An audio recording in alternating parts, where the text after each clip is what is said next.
think we can pay too much for this washer. I can wear my newest one and still get 40% off. There's a good kid. I bust her washing machine all to pieces, and she never says a word. Just gives me a dirty look and lets it go. If I ever have... dear. Come in. Hi, mister. Oh, hello, little girl. Now, I haven't got time to stand around and stand the breeze with you today. Mrs. McGee and I are going out. Where? Is it any of your business? No. Well, then, if you don't If mind... it was, I'd know where, I betcha. Huh? I said, look, sis, now, I'm very busy today, so why don't you just tuck your little skull between your sinuses and hit the grit? Okay, mister. But I thought maybe you'd help me with my arithmetic a little bit. Why don't you ask your father? I did, mister. My daddy says after what he went through on March 15th, he didn't want to see any figures for the rest of the year. Including Paulette Goddard, Rita Hayworth, and Veronica Puddle. That's Veronica Lake. Well, my daddy knew her when she was little. Oh. What problem you stuck on? I'm not stuck on any of them, I betcha. I hate them all. Well, so do I. So now you better run along before Mr. Have you got time to guess a poodle, mister? A poodle? What's a poodle? Well, it's a riddle you can't get through your noodle. Oh. What is it? What is it? What is it? What is it? Why does President Roosevelt smoke cigarettes in long black rollers? Why does he? I give up. Because a cigarette is a smoke, and where there's smoke, there's fire, and where there's a fire, there's LaGuardia, and LaGuardia is a mare, and the mare is a horse, and the horse eats grass, and grass is green, and green is for Irishmen, and an Irishman is fat, and a fat talks to a mic, and so is President Roosevelt.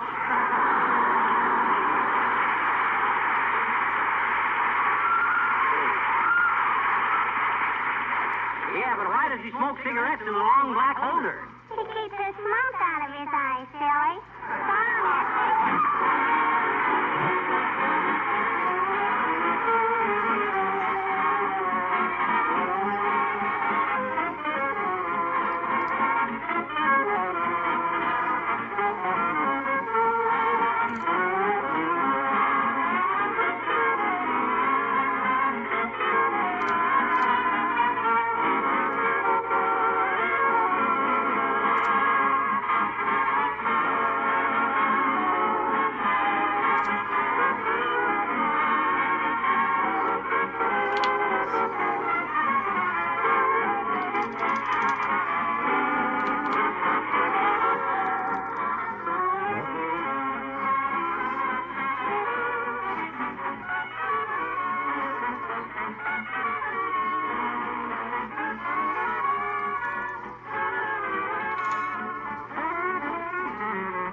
Can we see a minute, Mr. Sale? Hello, Mrs. McGee. Hello, look at him. I am, Jimmy, but what's the joke? Spending all their precious coupons to load up on jumps and station rooms. Not that half of them never ate meat twice a week in their lives. That's so funny. Funny to me, I'm a vegetarian. Well, look, Jimmy.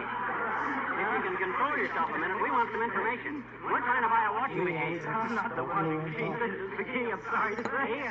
No, but look. You know, there's an ad in the paper, Jimmy, me about a woman who wants to sell one, and the telephone operator told us you knew her. It's Mrs. J. Benchley Moak. Yeah, where does she live, Jimmy? Where does she live? Oh, McGee, she doesn't trade with me anymore. She gave a dinner for the British ambassador once, and I wouldn't put silk knee breeches on the lamb chops. Yeah, but you must know where she lives. No, she never has a charge account. Well, the delivery boy must know. He probably does, McGee. Well, let's ask him. Where is he? In Guadalcanal, I believe. Come on, I can give you a clue.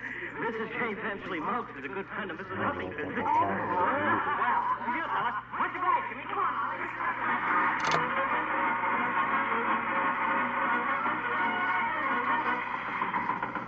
It would be just our luck not to find Abigail at home. She's so snobby, she probably won't admit knowing anybody who owns a washing machine. Now, listen, Abigail isn't so bad, McGee. Oh, no?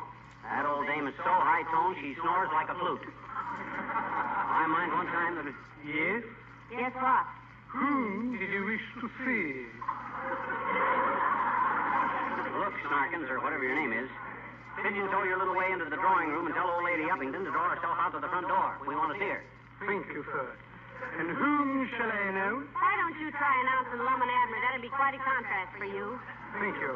I shall inform Mrs. Uppington that Mrs. Lum and Abner wish to see her. He ought to study with Dale Carnegie about how to win friends and keep from getting beat up on a dark night. Butlers like him are born, Molly. That codfish expression is hereditary. I'll bet if you... Oh, hello there, Abigail. Well, how do you do, Mr. McGee? Mr. McGee. Hi, Abby. Oh, what a surprise this is. Bennington told me that Dickon Spade or Amos and Andy or someone wished to see me. No, Lum and Abner, Abigail. And look, we're on the trail of a washing machine. Now, do you know a woman named Mrs. J. Benchley Moak? My dear, I know Mrs. J. Benchley Moak like my own sister. Oh, gee, you do? Well, who is she? She is my sister. Well, where does she live, Uppy? We got to contact her right away. She had an ad in the paper to sell a washing machine. My goodness. She didn't tell me she was back in town. She usually winters in hot springs, you know. Oh, no, we didn't know. Where does she usually spring? Yeah. Let us know where she's going to fall, too. We'll throw a pillow down for her. No kidding, Uppy. Where does she live? Really, Mr. McGee, I haven't the faintest idea. She takes a new apartment every time she comes back to town, and I haven't heard from her yet. Isn't the address in the advertisement? No, just a phone number, and it's disconnected. She probably had so many phone calls, she shut it off. Heavenly days, we've just got to get that washing machine, Abigail. Oh, I have an idea, my dear. Her chauffeur lives at 916 Oak Street. He always quite knows where she is. Oh, your sister looks like you, Uppy? Yes, they're my type, I should say. They live in Rover. Oh, we have one of their catalogs. I know her in a minute. Come on, McGee, let's go.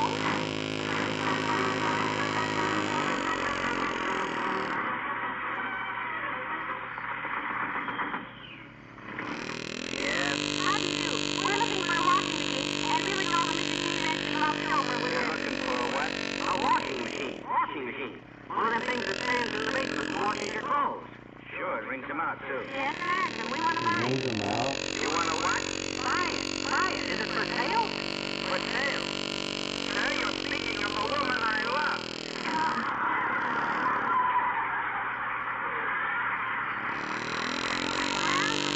Now where, McGee? Hey, I got an idea. Wilcox. What about him? He knows every woman in town from selling them Johnson's Loco. He'll know how to find Mrs. J. Benchley Moak.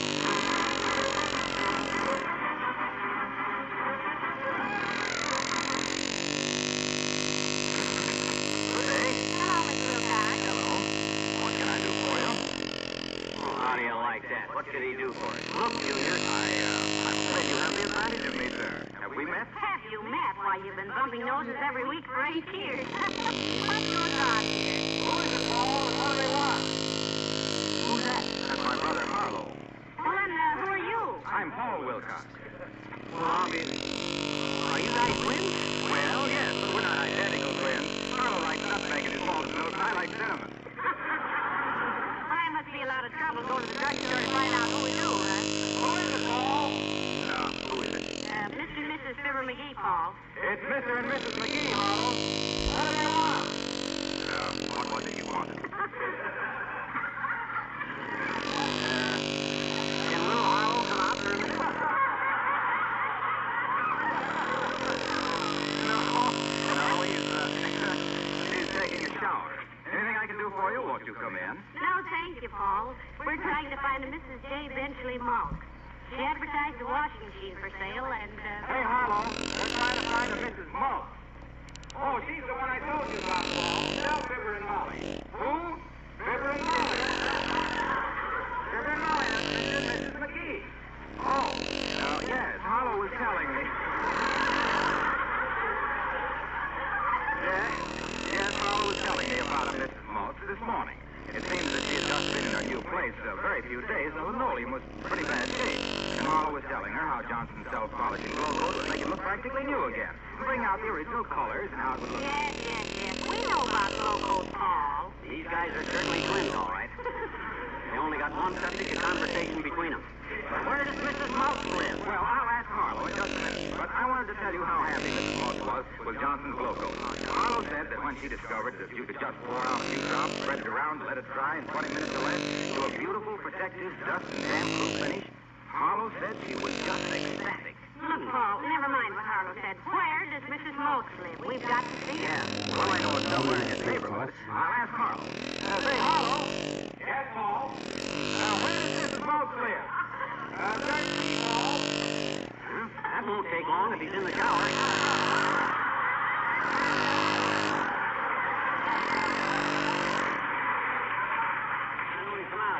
Hey, Harlow! Oh, yeah. Oh, wrong. I lost Paul here someplace.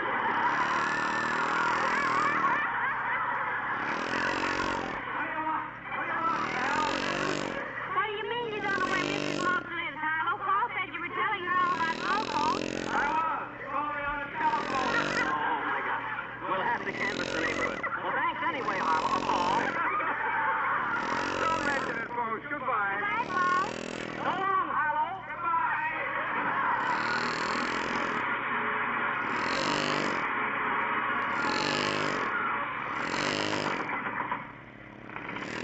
Yes. Does Mrs. J. Benchley Moakes live here? Yes. Hot dog at last. Has she got a washing machine for sale, Bud? Yes. Is it in good condition? Yes. Well, will she take $10 for it? Yes. What? She will? Yes. What make washing machine is it, Bud? Yes. What? Yes. Now, look, Bud. Oh, this must be Mrs. Moe. Now, look, Mrs. Moe. I am not Mrs. Moakes. I am Mrs. Petowski, and don't pay any attention to what my husband says. He's just learning English, and all he can say is yes. Come, Stanislaus.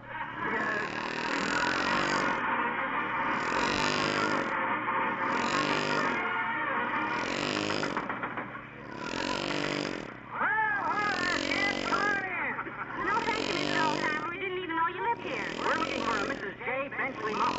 Mrs. J. Benchley Moakes, eh?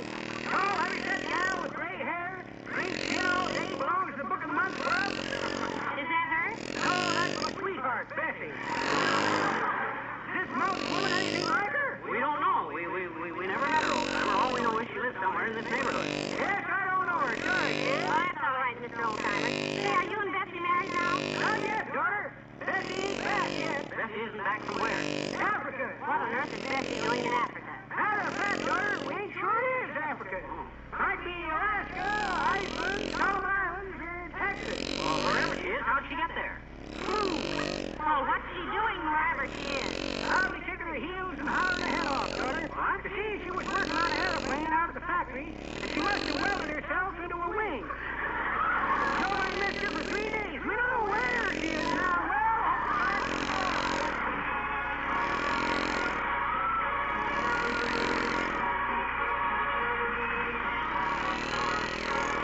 The King's Band sing, I'm an old Callahan.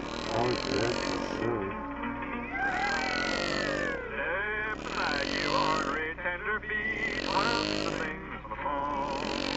I'm an old Callahan, from the Rio Grande, but the legs ain't pulled, and the teeth ain't tied.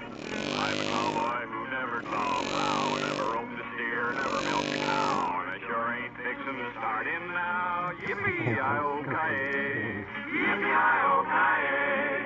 I punch cattle with the pride in the pan. I can hardly tell feet from pork hip on Tuesday. The only leather I ever pulled in the subway in New York. Oh, get along, little doggy, get along. Old Callahan, Rio Grande.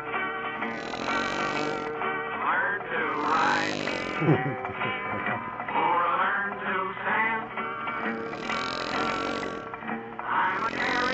Upperland and Arkansas, you never miss on the draw, never lost sight you. And the home I ride is a drugstore stew. Yippee! Aye. I'm an old cowhand from the Rio Grande, and I love the plain and the desert sand. I know the songs that the cowboys know, of the big corral where the donkeys go. Oh, I learned them all on the radio. Yippee-yi-oh-ki-yay, yippee-yi-oh-ki-yay, yippee-yi-oh-ki-yay, yip-yip-yip-ki-yay.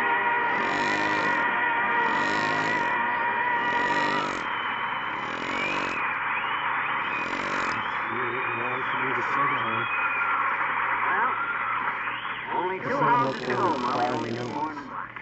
The search is narrowing down. Yeah, so are my hips.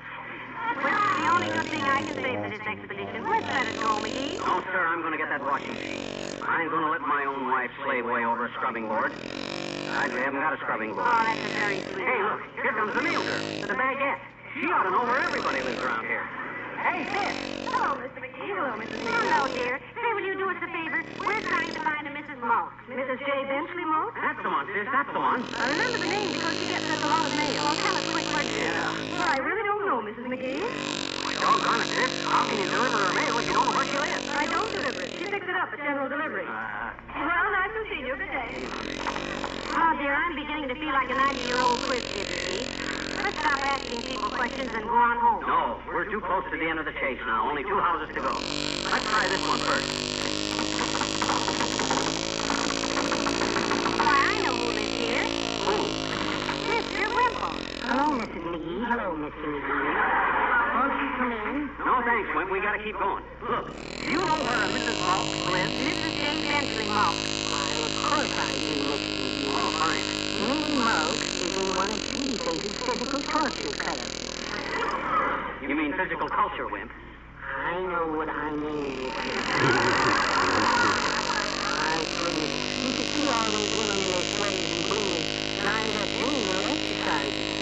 I took a candid camera picture of them once through a window. Say, I'd like to see a print of that sometime, Mr. Wimple. Oh, I haven't got the negative anymore, Mrs. McGee. Oh. The ladies chipped in and bought it from me for $200. Isn't photography fascinating? Wimp. Why, that's blackmail. Is your wife home now, Mr. Wimple? Yes, Mrs. McGee, but I don't think you can see her now. She's under the piano. Under the piano? Yes. She picked it up to throw at me this morning, and her foot slipped, and she fell down, and the piano fell on top of it. Heavenly days, Mr. Wimple, why don't you do something about it? I'm going to, Mrs. McGee, just as soon as I finish working on my stamp collection. You wanted to know where Mrs. Moak lived, didn't you? Yes, we did, Wimp. She's advertising a washing machine for sale, and we want it. Does she live near here? Indeed she Oh, does. where, Mr. Wimple? Right here. She rents our front room upstairs. Oh, my gosh. I'll call her. Oh, Mrs. Moak, somebody to see you. Mrs. Moak? Mrs. Moak, this is Mrs. Piggy McGee. Mrs. McGee, this is Mrs. Moak. Mrs. Moak, this is Mr. McGee. Mr. McGee, this is Mrs. Moak. Have I left anybody out? How do you do? How do you do, I'm sure. Now, look, Mulkey. We want to buy your washing machine. My what? Your washing machine that you advertise in the paper. Show the paper, dearie. Here's your ad right here. You say you got to sell it before April 1st. Are we in time? Well, no, Mr. McGee. You're just a little late. If you look at the date on that paper, it's March 28th, 1941.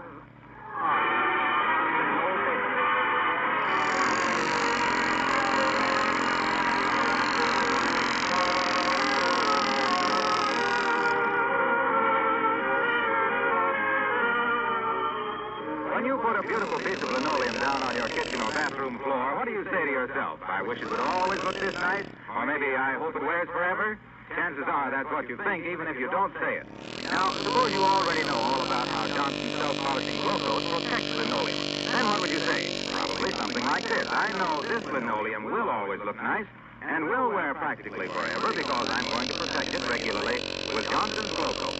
You might add, if you wanted to, because glow coat makes linoleum last 6 to 10 times longer. Keeps the colors bright and fresh, besides saving me hours of work. No, you wouldn't be exaggerating things a bit. Johnson's self-polishing glow coat does all these things and more. It needs no rubbing or buffing. That's why it's called self-polishing.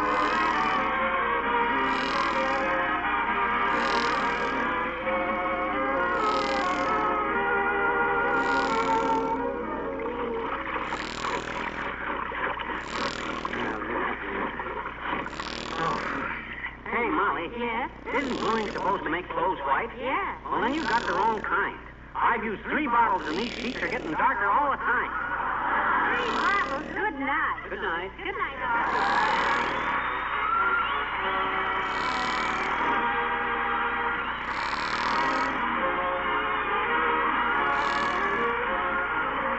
The characters of the old-timer and Wallace Wimple heard on this program were played by Bill Thompson.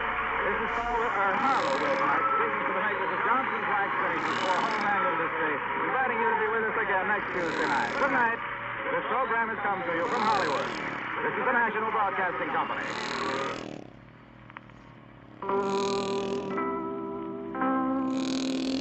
The Johnson Wax Program with Fibber McGee and Molly.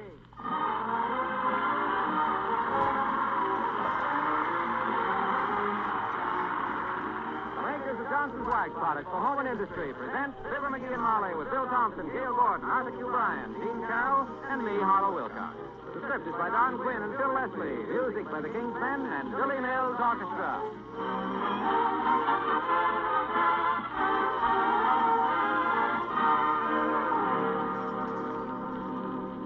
Every now and again, I hear of a housewife who uses Johnson's Wax only to polish her floors.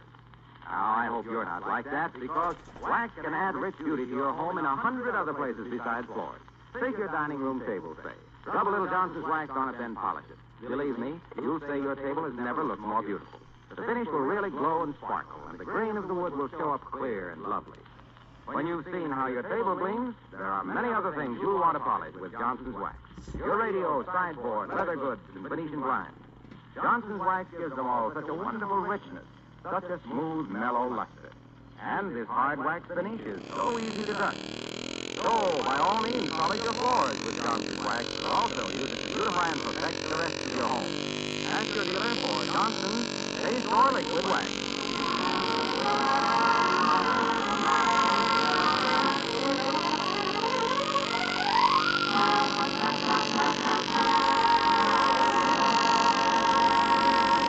At 79 Wistful Vista today, the topic under discussion is the mail delivery. The head of the household thinks the Postal Service is beyond reproach, but her husband thinks otherwise. Listen to him expressing his opinion in his shy, quiet way as we meet Fibber McGee and Molly.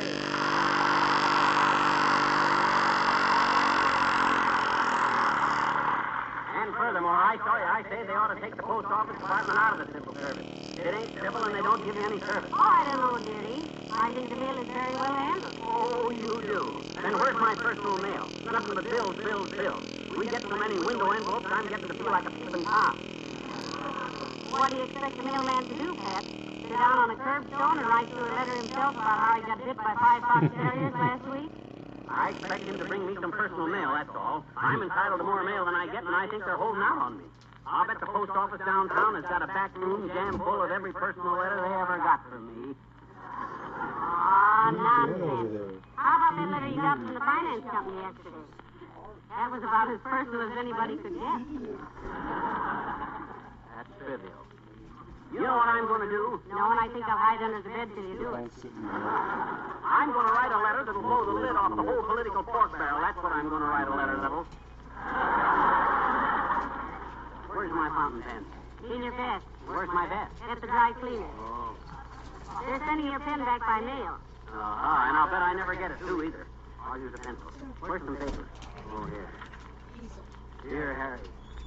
Dear who? Harry. Harry Truman. a complaint to make, Tootsie. I don't horse around with the underlings. I go right to the top. Yeah, but the logical person to complain to is the Postmaster General. Oh, well. You're right. Change it. Dear Jim. Jim. Farley. Dear Jim.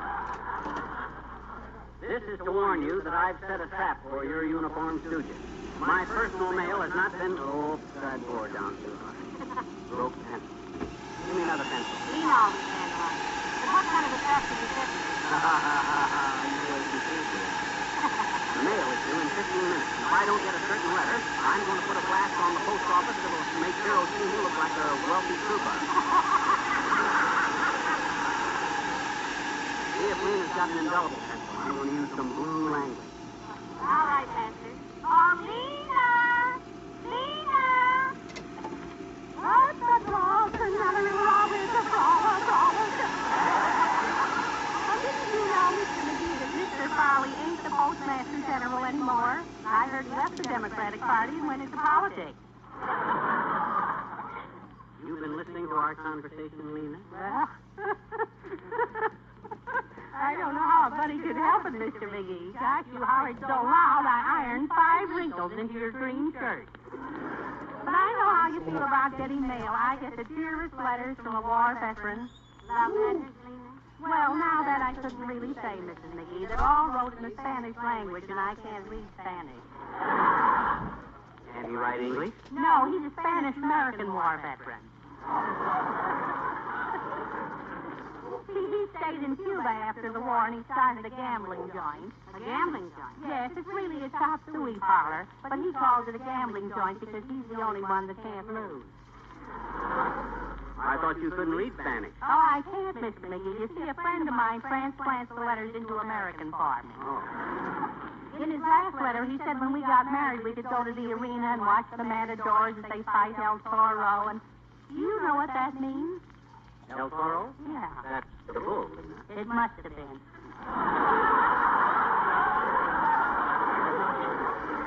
Because he didn't send me any engagement ring, you know. Well, I think I'll learn some Spanish songs and surprise him like chicory, and all that stuff, you know. Yeah, but that's not Spanish, Lena. That's gibberish. Oh, that's all right, Mrs. McGee. He's part gibber on his father's side. Oh, did I show you his picture? I always carry a little snapshot of him with me here. Oh, but you mean snapshot, Lena. Now, this is a snapshot, Mr. McGee. He didn't know the police were taking it. What's that number on his chest for, Lena? Well, he said he just bought a lottery ticket and he didn't want to forget the numbers. Oh, you wanted a pencil, Mr. McGee. Here it is. It writes better if you put one arm around it. I took it off a dance program. Oh, zippity-doo-dah!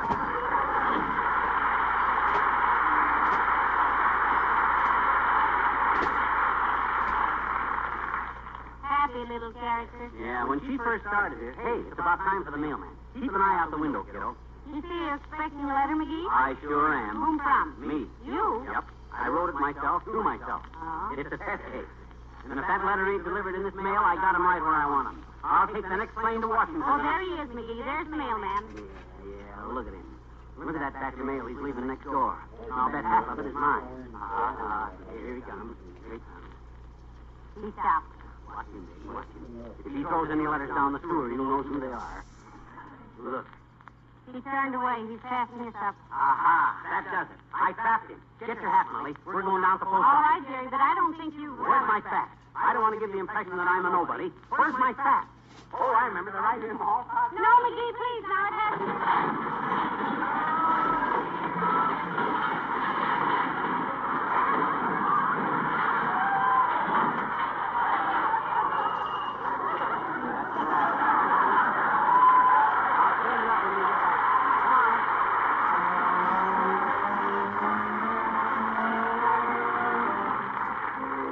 Billy Mills in the orchestra and Among My Souvenirs.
act in 7 languages. I'll take this thing clean up to the Supreme Court. I'll plead the case myself. Well, now, don't forget the old saying, dearie. Huh? The man who acts as his own lawyer is a fool for a client. Don't worry, I know my way around a courtroom. I'll slip $5 to one of the mastiffs to get the case called early. That way... You don't mean mastiff, dearie. You mean bailiff. You? I thought a bailiff was something you threw into a stew for flavoring.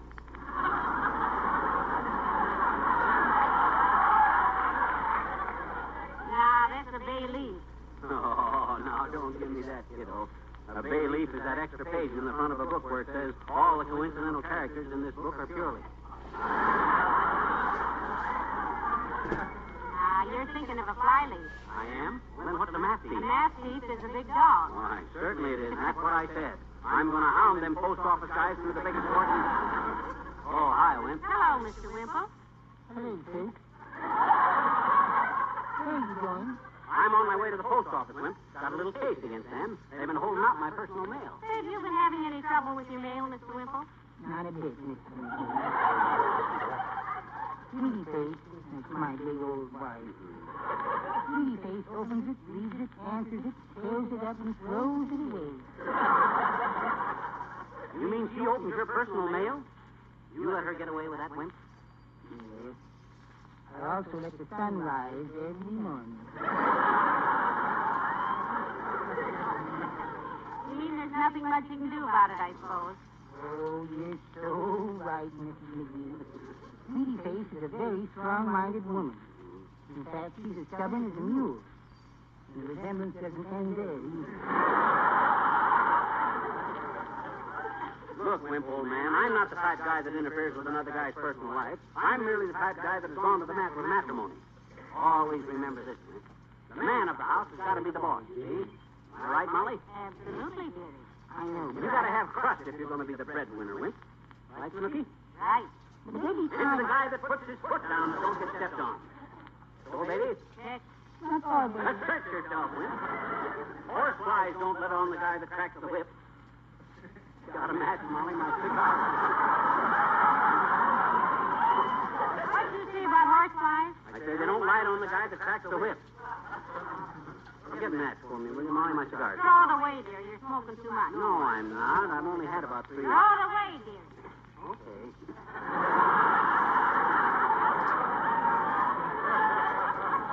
Now remember what I says, Wimp. It ain't too late to establish yourself as the boss.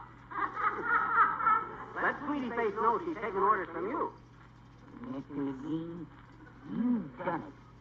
You made me see things in an entirely different light. Well, good for you, Mr. Wimple. What are you going to do? I'm going home and read my bird book. You're what? My bird book. I used to hide up in the attic and strain my eyes reading it. Now you're just going to defy her and read it wherever you want to. Yes, I am. And lock myself in a fruit cellar and read it. That's an entirely different light down there.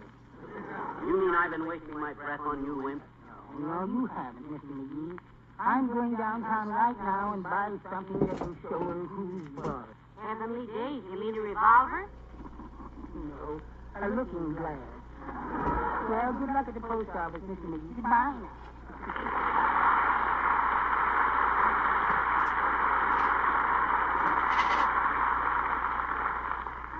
Poor Mr. Wimple. I guess he's just too naturally modest to assert himself. Yeah, he's so modest he makes people turn their backs while he changes his mind. Oh, no. Hey, you know something? Yes, the cotton gin was invented by Eli Whitney. No. I mean, you know something about this post office business? Well, not very much, dearie. I played it once when I was a young girl, but... I didn't like it. No. I mean about the government post office.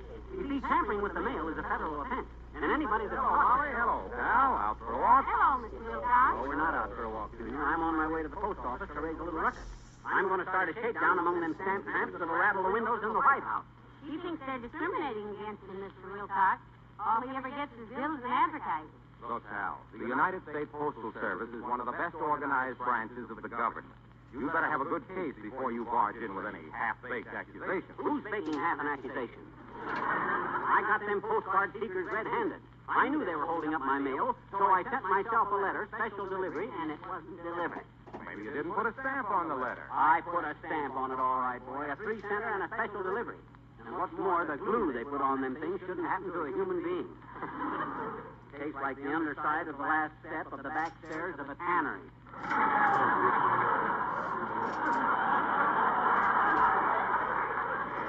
I never thought it was so bad myself. Oh, of course, I'd never serve it as an hors d'oeuvre at the parent-teachers meeting. I stamped 62 Christmas cards without meal effect. Well, I can't understand it. The post office goes to all kinds of trouble to deliver my mail. Why, just this morning I got a letter addressed simply to No Rubbing, No Buffing, Wistful Vista, USA.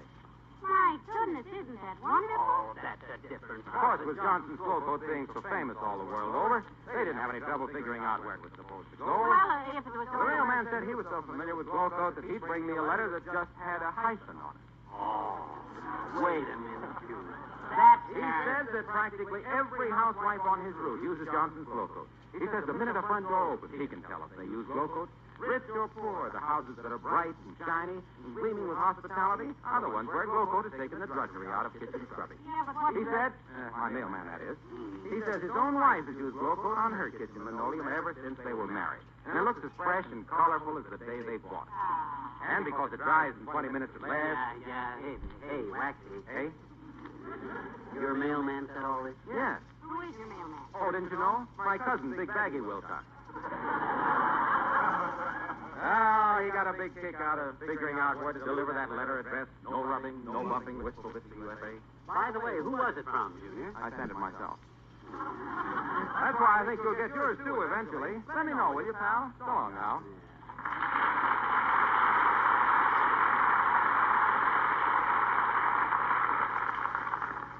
He's a good boy, McGee. Always working. Yeah. The only time that guy ever lays down on the job is to look under the kitchen table and feel the linoleum. If Racine... Hey, there's Latrivia.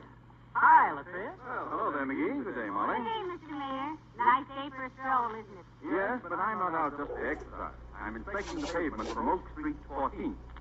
That is it, Your Honor? Yes, rather. One of our city detectives was slightly injured this morning when a squad car hit a stretch of bad pavement. Fracture anything, Latrivia? No, it threw him off the seat and he got a corner of the racing form in his eye. Oh, that's terrible.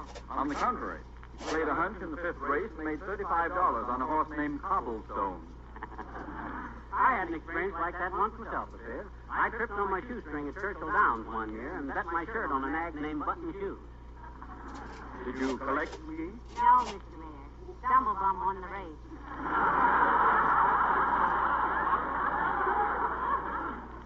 You look tired, Your Honor. I am tired. Been on my feet all day. Well, we're going to the post office right now, Latrivia, but we ought to be home in an hour or so. Drop in and throw your barking dogs a bone, huh? Mr. Mayor, maybe you could stand a cup of tea, too. Yes, I could drink a cup of tea with relish.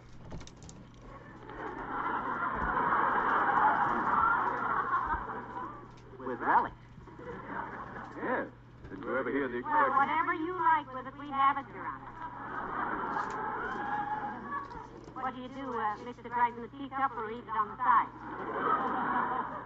Mix what in the cup? The relish. We got some swell piccalilli that Molly's Aunt got. Or if you prefer mustard pickles, we got a fresh bottle of mustard pickles. What are you talking about? I'm really Oh, certain now, I don't could... let McGee kid you out of it, Mr. Mayor. Oh. If you want relish in your tea, you can have it. I use orange Pico. But I didn't say What do you that I... care what people think, Latrivia? I knew a guy once that put sugar on sour beans. Matter of fact, a little piccalilli in your tea might not be a bad idea, might I didn't say I picked a lily in my... I mean, I didn't ask for any sardoons on my pickalulu. I was just... Now, please, Mr. Mayor. We're not criticizing. When you're our guest, you can have anything you ask for. So I must say that pickles in your orange Pico is... I don't want any pickles in my paste. Anytime I ask for orange pickles in my piccolo, you asked me if I wanted a cup of relish, and I said yes, I could drink some with tea. No.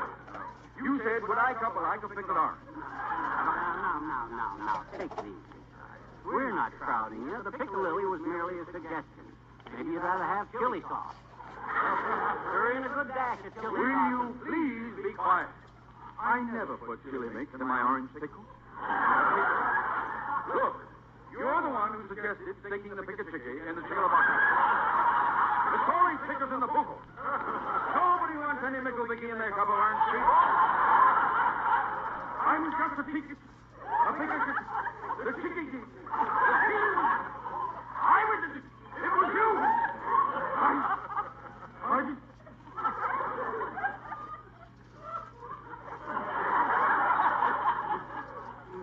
McGee? Yes?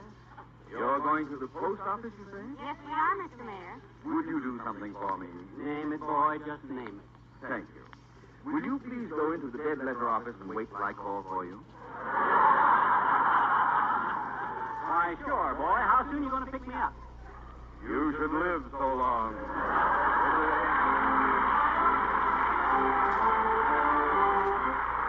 Things in, and Polly put the kettle on. Oh, Polly, what do you want? Polly put the kettle on, kettle on, kettle on. Polly put the kettle on, and we can have some tea with Ready? Polly put the kettle on, kettle on, kettle on. Polly put the kettle on, and we can have some tea with Ready. Get out the cookies, we're gonna have a treat. I'll sweep the crumbs away, you'll treat me off my feet. Polly put the kettle on, kettle on, kettle on. Polly put the kettle on and settle down with me. Polly, put the kettle on, Polly, put the kettle on, Polly put the kettle on, Polly put the kettle on. Let's have tea. Hot cross bun, hot cross bun. 1 a penny, 2 a penny, hot cross bun. Polly put the kettle on, I will buy a bun. When the tea is boiling, we'll have fun. Polly put the little kettle on, little kettle on, little kettle on. Polly put the little kettle on, have a little tea for two. Polly put the little kettle on, little kettle on, little kettle on. Polly put the little kettle on, have a little tea for two. Pour a little sugar in to make it sweet, stir it up, make it sweet. Add a little lemon and turn on the heat. You and me for tea. Better get butter and jelly and cream. Ginger eggs cooking by the door. Here's that kettle, let off steam. It's ready now to pour. Oh, Polly, put the kettle on. Polly, take it off again. Oh, you got a fire, won't you put on the kettle and settle down. Settle down. Polly, put the kettle on, kettle on, kettle on. Then settle right down with me.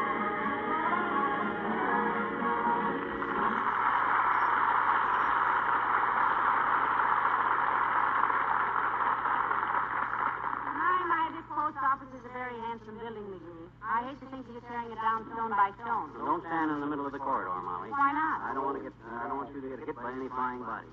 If the postmaster gives me any lip, I'll do what? Timber chin. Oh, hello, Dr. Gamble. Hi, puffy pants. Why aren't you on duty at the hospital checking people's temperature and bank accounts? Why don't you mind your own business, Razorback, if you have any, which I doubt very much? And what's all this about the postmaster giving you an argument? McGee's got a complaint to enter, Doctor. Naturally. He's as full of squawks as a truck full of duck. This is a legitimate beef, Butcher Boy. They haven't been delivering my personal letters, and I can prove it. Your personal letters? Who are you kidding, you little outcast?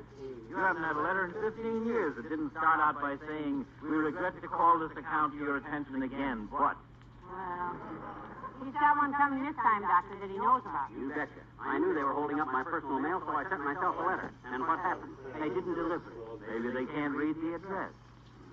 Your handwriting looks like it had been dictated to a left-handed baboon while he was skipping rope. Well, he wrote this letter on the typewriter, Doctor, and it has a new ribbon on it, too. I put it on last Wednesday, Thursday, and Friday. You can't talk me out of this rap sweeping, Phil. I got him dead to rights this time. Well, good luck with it, chipmunk. Incidentally, you'll find an extra $5 added to your bill this month.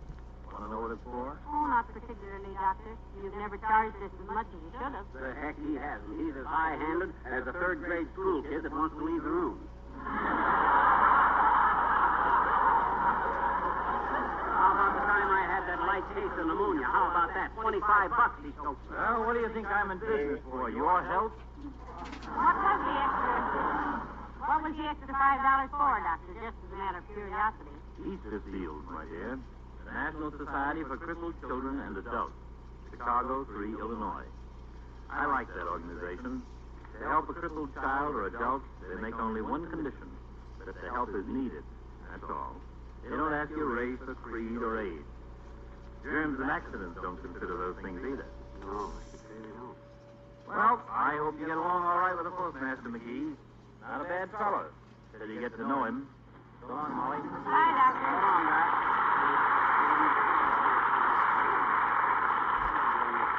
Well, come on, dearie. Let's get this thing settled, or have you gotten over your man? No, sir. I'm the type of guy that can hold a grudge long after I forgot what it was all about. I'm the type of guy... Hey, where's the postmaster's office? Well, could it be this door right here, the one that says postmaster on it? Oh, yeah, it could be. Come on. Hi, Bud. You the high muck-a-muck in this marble wastebasket? Well, the postmaster, if that's what you mean, sir. Good. You better sit down, Si. You got a shot coming. Really? May I ask who you are? My name is McGee, Fibber McGee, and this is my wife, Mrs. McGee. How do you do, I'm sure? I do. What can I do for you, Mr. McGee? You can deliver my mail, Bud. That's simple enough, ain't it? You haven't been getting your mail? Just bills, Mr. Postmaster. And now and then a blotter from a Mr. Davis, an insurance man. Now get this, brother. I'm entitled to some personal mail once in a while, and I want to get it. See? Well, I'm sure, Mr. McGee, that you get any mail addressed to you. We have a very... No, I don't get any mail that's addressed to me. I tested you out. I set a trap for you. I mailed myself a special delivery yesterday, and it was never delivered. Now take a deep breath and explain that, will you? Well, I don't understand it myself, Mr. McGee. If you mailed a special delivery, it should Are certainly... you sure you dropped it in the box, McGee? Look in your overcoat pocket. Certainly I dropped it in the box. My gosh, you can see the box from this window here. I drove all the way downtown last night to mail it right here at the post office. The box beside the steps there, Mr. McGee? Well, that box is emptied every half hour. No, not that box. The one down on the corner there. You see it with the tilting lid? I see. The one that says deposit track here. Yeah, that's the one, and that's it. Huh? Oh. Huh? Oh. Well, I'm willing to skip it this time, Bud, and give you guys one more chance. But if I don't get any mail letters tomorrow... Fibber and Molly return in just a moment. What part of your home attracts the most dirt? Isn't it your kitchen floor? Every time you have it looking nice, the delivery boy tracks it up, or you spill something, or the children bring in mud. But if you know the secret, it's really quite easy to have a kitchen floor that's clean and shining all the time, even in winter. Just get some Johnson's self-polishing Glow Coat. In no time, you'll have a kitchen floor that's really bright. There's no rubbing or buffing with Glow Coat. Just spread it around on the linoleum and let it dry. Then come back in 20 minutes to find your floor waxed, polished, and gleaming, and oh, so smooth and even. Next time someone tracks in mud or you spill something, just wipe the glow-coated floor with a damp cloth, and it'll be as clean and nice-looking as ever. And it's such a comfort to know that your linoleum is protected. In fact, with regular glow-coat care, it will keep its gay colors and newness years longer. Try it, won't you? Ask for Johnson's self-polishing glow-coat, the floor finish that gives a brighter shine.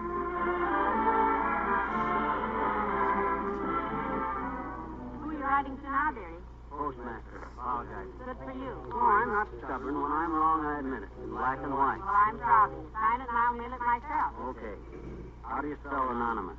Anonymous. You don't think I'm going to sign my own name to this thing? My God. I'm liable to have a beef with those guys anytime. Oh. Good night. Good night, all. NBC, the National Broadcasting Company.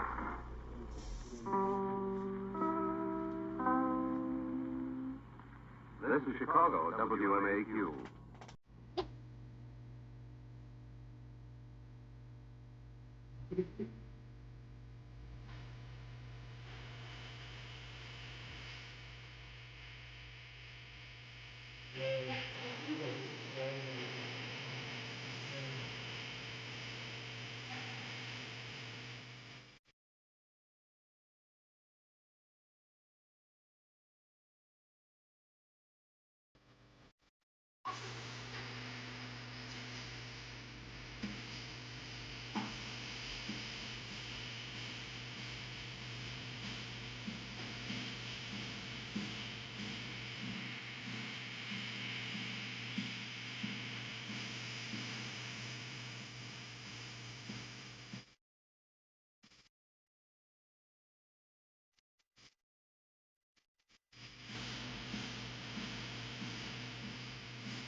Lights out.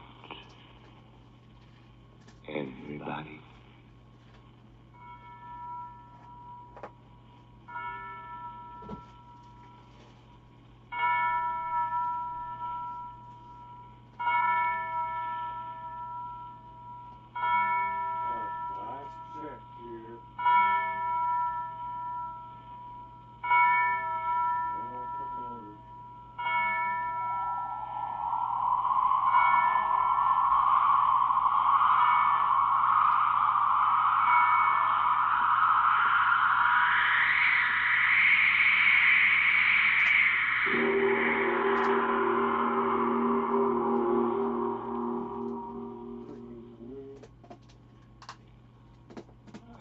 You shouldn't have done it, Mitch. Yeah, quit beefing. You going soft? Soft? No, of course not. Broken the old guy tonight. They didn't need to. He didn't need to. Oh, he saw us, didn't he? He could turn us in the description, couldn't he? He'd never be able to describe us. It was too dark. Well, Mitchell Rosinski's don't take chances, see? Anyhow, you cased the joint. Why didn't you spot the burglar alarms on that safe? Safe my racket, Mitch. You're the Peterman. Knives is your racket, eh, Corky? Slipping in the guy's ribs from the back, huh? Listen. We're talking about the work that we've done. You give me the chills. Yeah. It's just nerves. This rotten fog got me down. Hey, you sure you know where you're going? Of course I know. I can find it fog or no fog. We're almost there. Are you sure we're going to be safe in this joint? Cops will never find us. It's old warehouse. Ain't been used for years. Swell I don't. I hope you're right. Ain't I always right? Yeah. Don't get sore. Well, how much farther? Pretty soon. We're almost there. Hey, what's that? This? What is it, Mitch? It sounds like little hoofs. Well, it's nothing. So many people that live around here keep ghosts. Probably one of them. Yes! That thing went right past me. Hey, what's getting into you? But, Mitch, I felt something. I tell you, I did. But there wasn't anything there. But close to me. But there ain't nothing there to see. Listen, Corky, in a minute, I'm going to let you have it. You're squealing like a rat. That's honest. I ain't squealing. I'm scared. There's something for me. Yeah, that killing we did, huh? Is that scaring you? No. Maybe it's just this lousy fog. I don't know. Don't get nervous now. We got the getaway to worry about. Let's get off the street. Let's get up away from the river. Where there's some light. I ought to clip you, Corky. This fog was made to order. Perfect getaway. And $4,000 in our keys. I know, Mitch, but the little hoofs shouldn't run past the guy. There's nothing to make him run. That's right. Hey, here's the block. Oh, look now in this building. We'll come to a bunch of doors close together. I don't like the looks of this layout. Yeah, what do you want, Reed? Here come your doors. Which one do we crack? Wait, I got a figure I can't remember. I think it was the third. Yeah, I know it was. The third door. Who are you? Listen, guy, you start talking. Who are you? Where do you pop up from? That is not important. You are called Mitch Rosinski, and you are Cookie Donavetti. Listen, brother, you're talking out of turn. So, but we have much in common to talk about. Come on, Mitch. Let's scram. I don't like this guy's looks. Pipe down, you. Listen, guy, talk fast. Now, who are you? That is not important. Now, suffice to say that I have come to meet you, to take you where the police will never find you. Mitch, I don't like this guy's looks. Shut up, Rat. No, you can hide us out, huh? No one will ever find you. Rest assured. Sounds like you got something there, mister. Then how do we know you're on the level? Are there not two of you to my one? Can it be said that the mighty Big Mitch Rosinski is frightened? Scared? Me? Huh? I ain't scared a man of the devil. I have heard that. Interesting. I'm telling you, Mitch, you're making a wrong move. Who's doing this? So how do we get to this hideout of yours? You are about to enter the third door of this building. That will be as good as another. Hey, what are you trying to handle us? We're half to this joint already. Most excellent. Then the door is open. Shall we enter? Yes. Don't tell me there's nothing phony. Look. Hey, listen, what's going on here, fella? I just tried that door and it was locked tight. And now it is open. Let us enter. I ain't going in there. Yeah, no, I think this guy's got something on the ball. I think he knows some real tricks. The tricks of our trade. Eh, my friend? Yeah, that's right. Maybe we can do a little business together, huh? There is work for both of you. No, miss. I can see something. Not with this guy. Why, this fella's setting us right with his mob. I have reserved prominent places for you. No, miss. Count me out, will you? Yeah, I'm getting sick of your squealing. You get in and I'll lead the way. Yes, gladly. Come with me, my friend. No. Let me go back, will you, miss? Come on. There's something for me here. I'm coming. Yeah, cut it off. Why, we got a chance to be big shots with a smart guy like this. None will be closer to me. I promise you. See, Corky, I got an idea this fella can do big things for fellas in our racket. You are shrewd, my good friend. I know exactly the things for men like you. Now, listen to that. Now, what do you think? I'm scared. Take a good look at this guy. That's all I ask. Look at him close, will you? I look very closely. Want you to remember me. Hey, you'll never see a classical guy. Look at them clothes like his swells wear. That is class. He looks like big society. Maybe. I don't like it. Hey, what's the matter with you? I ain't never seen you like this before. Hey, wait up, mister. Don't go so far ahead. Hey, where do you go? Yes! Miss, they're coming. They're coming after you again. It's them hooks. Mister! Hey, mister, where are you?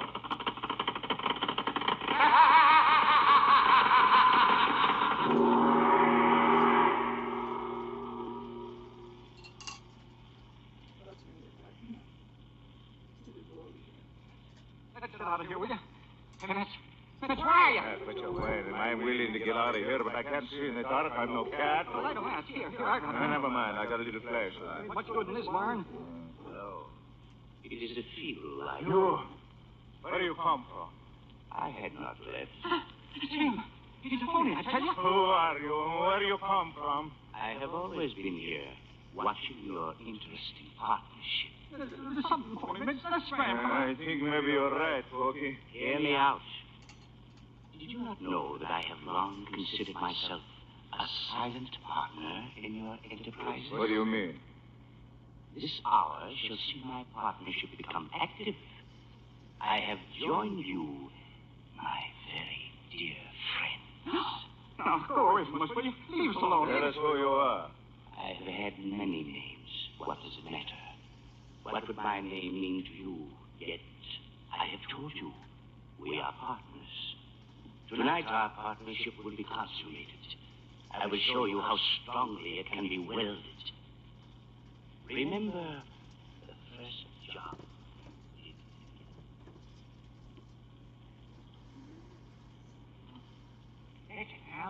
Say, chimney in the window's a cinch for you, ain't it? You said something that time. Boy, you're sure going to be glad you teamed with me. We'll make some real dough. Yeah, better be careful on this job, though. Careful of what? This old bird ain't going to give us any trouble. I know, but we gotta make him talk.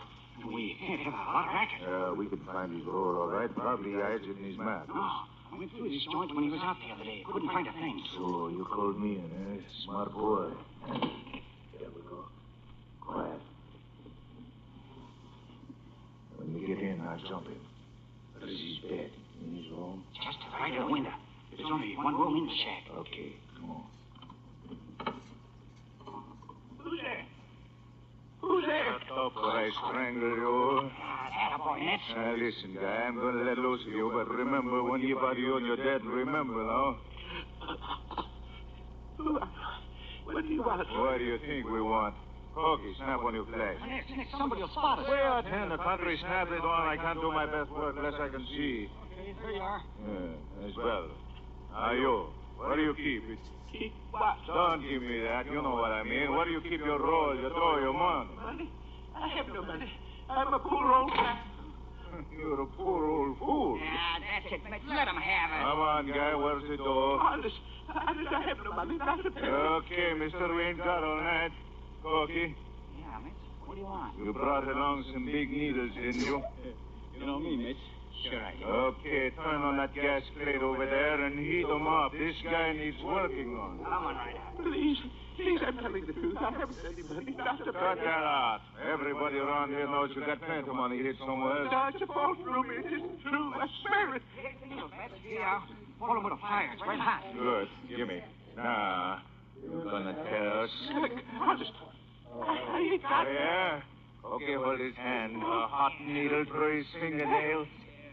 Hold him. Yeah. Give me that other needle. Grab him, Corky. Yeah. Oh, no. Oh, please.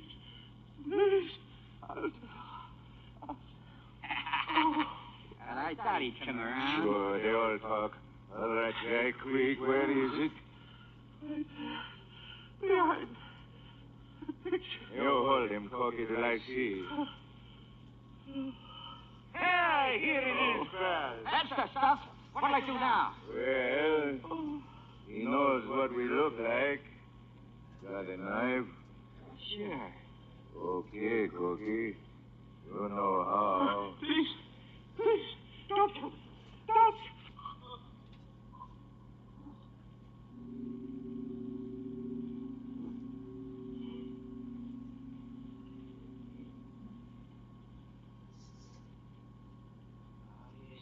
That was a splendid beginning to our partnership. A very well-handled job and profitable for you, wasn't it? Who told you that? How'd you know about that job? How do I know? But I was there. I watched you. Miss, I'm scrambling out of here. I'm going to run. No, my friend. We will not run. Instead, we will look at more of our partnership records. We must have a full accounting. Yes, I'm scared stiff. Hey, mister, where do you hear all this? I know so many things. Why, don't you remember?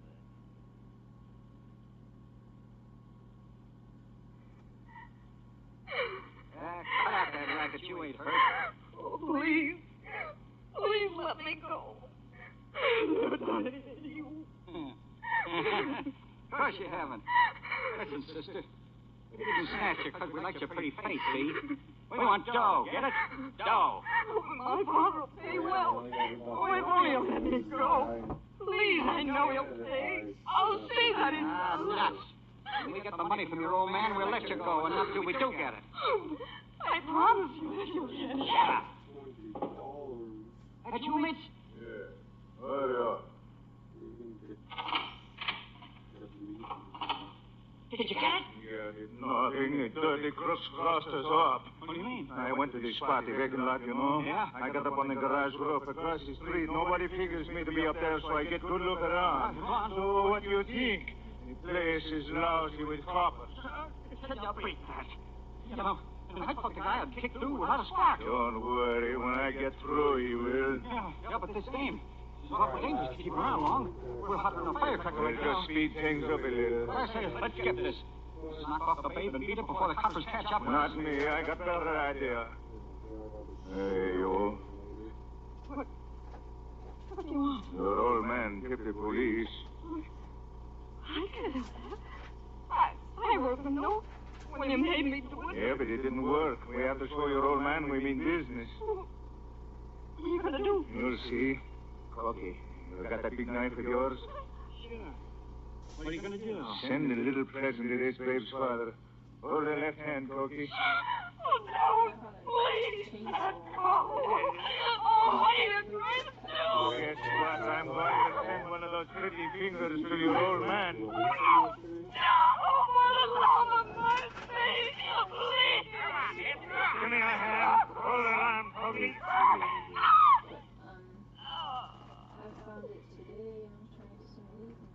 Hey, what happened to her? Yeah, she's just passed out. Here we are. That'll make the old buzzer think. Hey, Mitch. That ring on that finger. Let's keep it. It's worth real dough. Nothing doing. Her old man will never recognize the finger without the babe on the other end of it. But he will recognize that ring. You know we're not fooling now.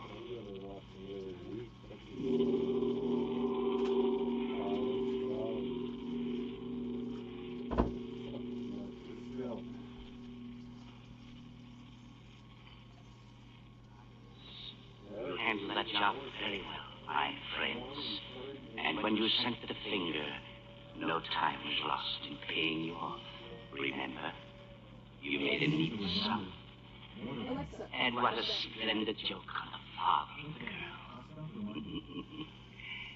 She was already dead when he paid you. We didn't croak that dame. That was accident. We didn't. Of course you didn't.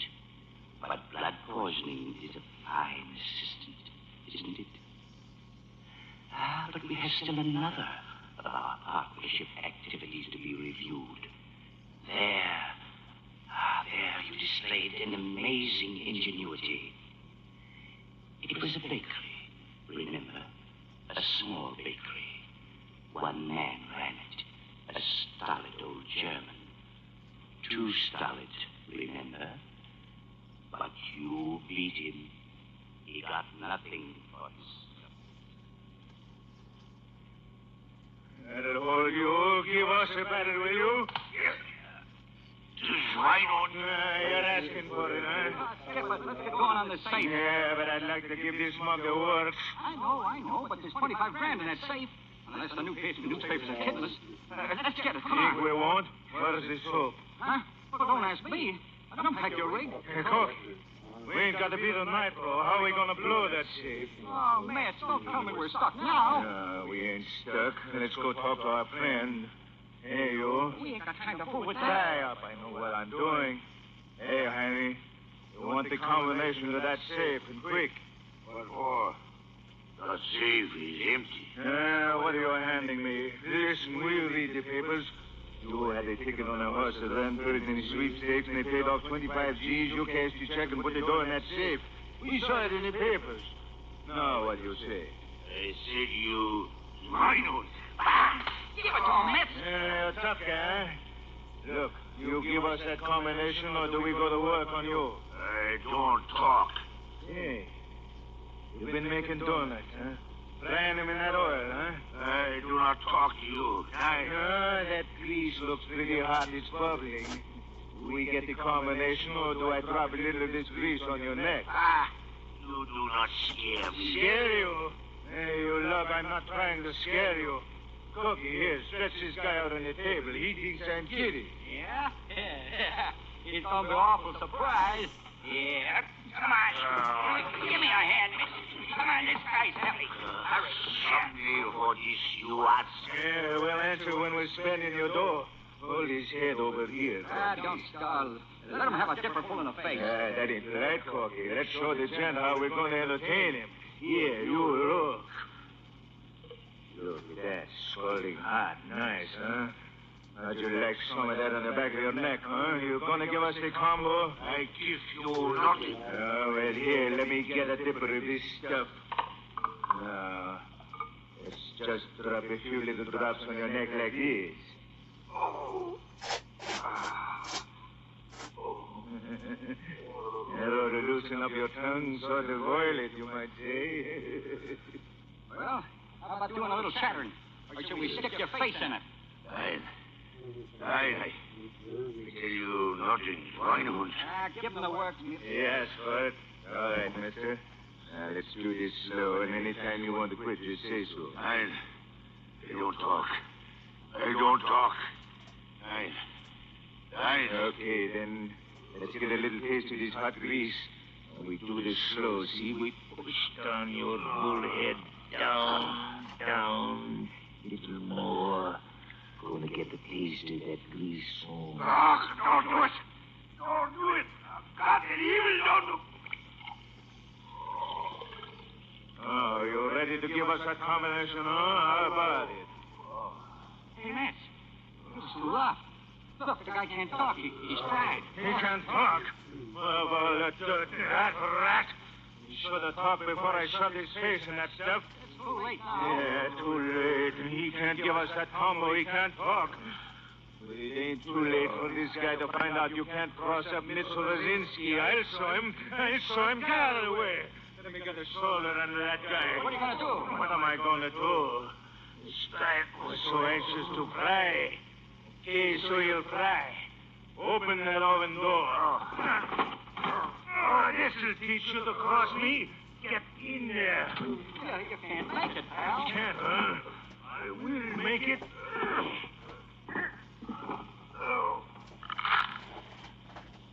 Hey. What? You were shoving too hard, Mitch. I guess you busted his neck. Huh? Yes, I did. Gee, fella, you gotta watch out for them big mitts of yours. You're pretty strong. Well, what's the difference? We'd have had to probe him anyway. He's seen us. He'd remember what we look like. Sure. Only we ain't gonna get that 25 now. Let's get out of here. Hey, Mitch, look.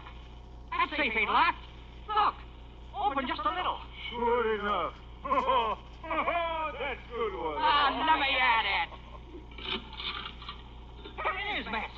It works. And it's some more cash, too. Ah, boy, we're in the dough. Sure we are. Let's get going. Okay. Ever done that, Cookie?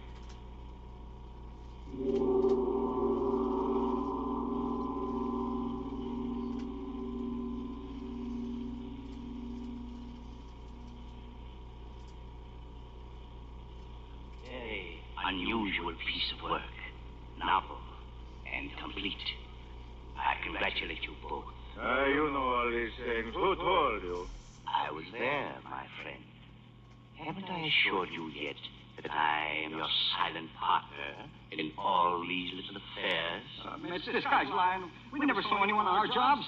It is not difficult for me to make myself Yes, sir. inconspicuous.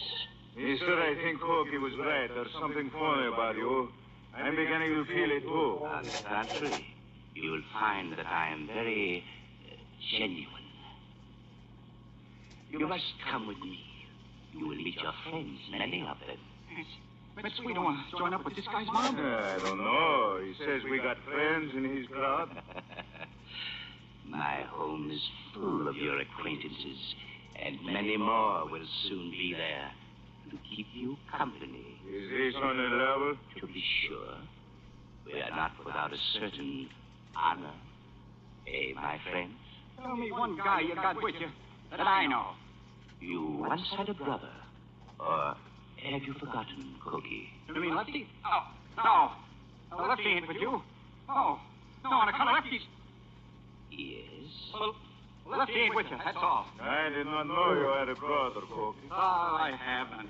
Cookie and his brother quarreled. It's over the spoils of a little job. There was nothing for Cookie to do but use his knife. How did you know that? It is my business to know these things. All right, then. If I croak Lefty, how is he in your mob? You disbelieve? Very well. You will meet him soon. I don't know. I can't figure this out, but I don't think I like it. Come. We will seal our bargain. You will join me. I have places ready for both of you, so that you can join me and pay me my due. What do you mean, pay you? Have we not had a partnership? And until now, I have not shared in the spoils. I don't get it. What do you mean? We shouldn't have come here. I tell you, we shouldn't have. Come. We close our bargain. My hand. Take it to bind our pact. Come. Take my hand and place it on your heart. Mitch, he ain't a monster. Mitch, look. Look at that face. I see it. Mitch, his hand.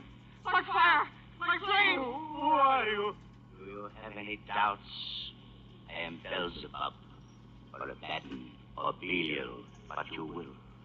Lucifer, if it pleases you, your partner, my friends. Your partner in the unholiest of your enterprises. No, there ain't no such thing. No. I'm leaving. Let me go. Let me go. You cannot leave here. From here, there is no leaving. And you have not yet met your friends. Your brother Cookie, he'll be glad to see you. Your erstwhile partner, Miss Kano, as his name. The marks of your huge hands are still on his throat. No, that ain't so. I didn't croak him. I don't know what you're talking about. No. He knows, though. Oh, bring me my light, my dancing light. The light that flames and sears. Here are two black souls, coals for our fires. Two hearts to redden the flames of inferno. Oh, the master calls, the king of the dark angels.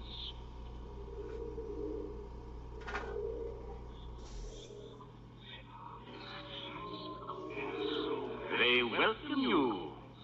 My cohorts and minions, see how quickly they answer. Listen. Ah, yes, they welcome you, my partners. Indeed, you are welcome. What is it we're dreaming? Sure, that's what we're dreaming. Corky, look, it's red. All around us, look. The light's dancing. Corky, what is it? What is it? The flames of hell. The flames of hell. I know. You are most welcome, my partners. You are accepted into our confraternity, the confraternity of blood and blackness, of souls damned to eternal fires. Come, my friends. Hear my voice and heed it. Come.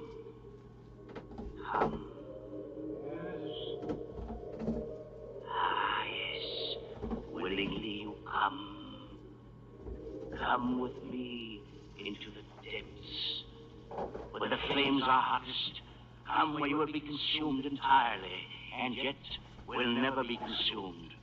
First your hearts, bred for the flames, then your night-black souls, sure of the finest, I of the finest.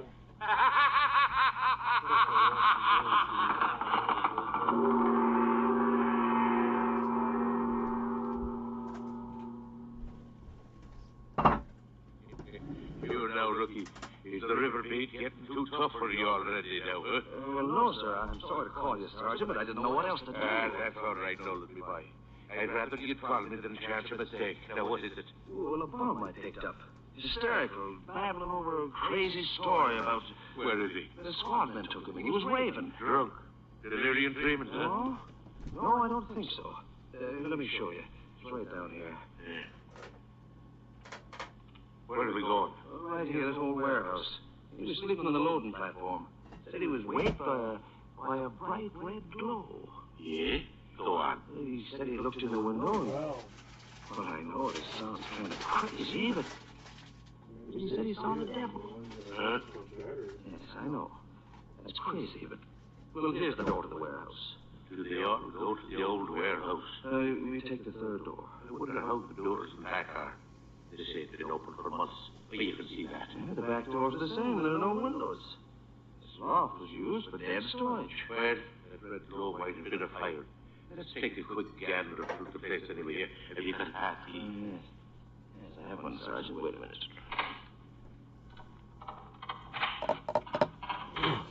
Careful now, lad. What's over there? Looks like old furniture.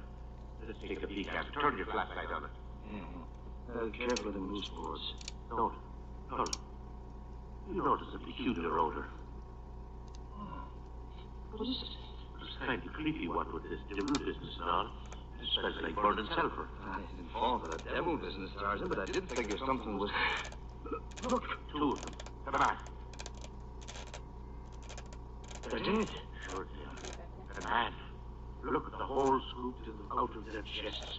Claw marks, too. Claw marks, but Sergeant, the flesh around the wound is burned and it's scorched. That's devil's work. I see it, Nolan. It looks like a huge flaming claw reached out and scooped the hearts out of them. Sounds like you almost believe it's devil's business, Sergeant. I ain't saying, lad. But look you, maybe you can explain them marks in the dust there on the floor. Where? Right there. Those prints were made by hoofs. Cloven hoofs. Oh, yeah. Maybe you're right, lad. Maybe it is the devil's work. Good. Devil's Due, this evening's Lights Out drama, was adapted from the idea which won first prize in the Chicago American Lights Out contest.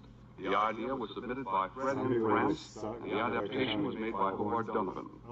Devil's Due was produced by Win Wright. This is the National Broadcasting Company. You're just not trying hard enough.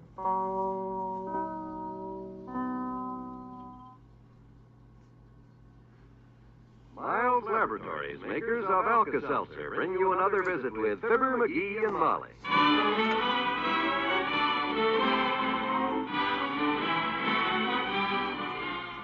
Again, we invite you to listen to the transcribed adventures of Fibber, McGee, and Molly.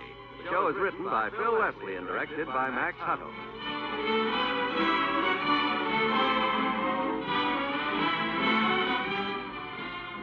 Our story will be underway in just a minute. Listen to it fizz.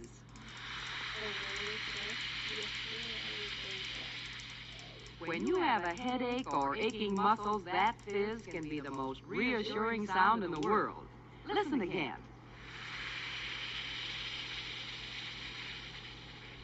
Yes, that's the mighty welcome sound of a glass of sparkling Alka-Seltzer, about to bring somebody prompt and effective relief. Alka-Seltzer can bring you that kind of wonderful pain relief, too, because it's a really effective pain reliever that's already in solution when you take it.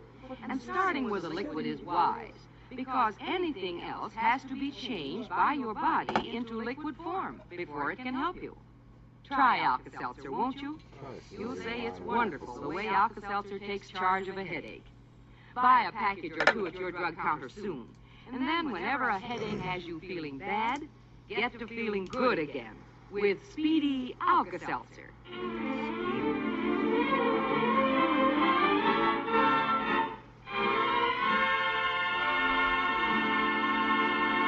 There's an interesting article in this month's Partly True magazine. It's all about the various little rackets that unscrupulous salesmen use to make a fast buck. And Mr. McGee is telling Mrs. McGee about it right now. This guy'd take a pair of plain gray rabbits, you see, and he'd put a wave in their fur with a curling iron, and then he'd take them out and sell them for chinchillas. Boy, he was getting rich till the... Oh, McGee, I don't believe that. Nobody could fall for a silly thing like that. For one thing, chinchillas have small ears, and a rabbit's ears are long. Aha! That's the exact point, kiddo. This guy had an angle. He didn't just call them chinchillas. He advertised them as rare Mongolian long-eared chinchillas. Oh. When the big craze was on and people were paying several $100 a pair for chinchillas to breed, this Sharpie was getting $1,000 a pair for his Mongolian long-eared chinchillas. Heavenly days, what a swindle. Yeah. He must have had some mighty dumb customers. Nobody's too smart to get gypped sometimes, Molly. It's done right. Oh, I don't know. I doubt that, McGee. I don't think, for instance, that Dr. Gamble would fall for anything that silly. Oh, no. Don't you worry. He could be took by a smart operator just like any other pigeon. Anybody can.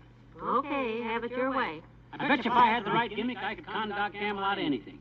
It's all in the way you set up the deal. And if you got the right... Hey, wait a minute. Oh, now don't start trying to think up trouble for yourself because you'll only... I got it, kiddo. I got it. I'll just prove it to you. Look. What would you say if I sold old skeptic Doc Gamble, the original wise guy, the guy that you claim nobody puts anything over on him? What would you think if I sold him a little piece of copper tubing about 6 inches long for $5? What? Oh, don't talk silly, McGee. Dr. Gamble wouldn't pay you $5 for a 6-inch piece of gold tubing if it was full of diamonds, and you know it. Well, you'll see, my dear, you'll see. I shall now retire to my workshop and prepare a little gimmick for you, Dr. Gamble, that'll show you how he...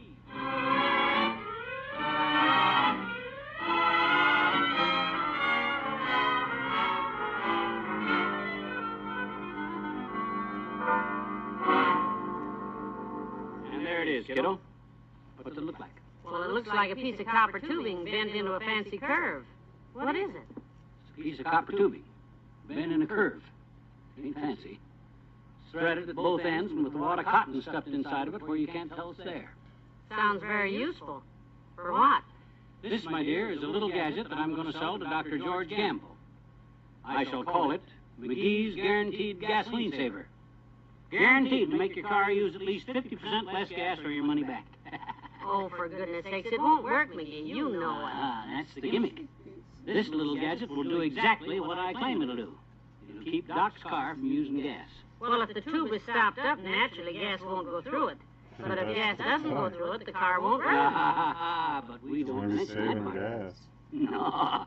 We merely say that if he will buy the McGee gasoline saver for $5 and have it installed in the gas line of his car, we absolutely guarantee that his automobile will use much less gas. We further state that if he doesn't find his car using much less gas, we will gladly refund double his money. Double his money? Yep, and that's the thing that'll clinch the deal, kiddo. Well, hand me my hat. When I get back from taking Doc Gamble for $5, maybe you'll believe me next time I tell you that every man's a pigeon if you feed him the right kind of corn.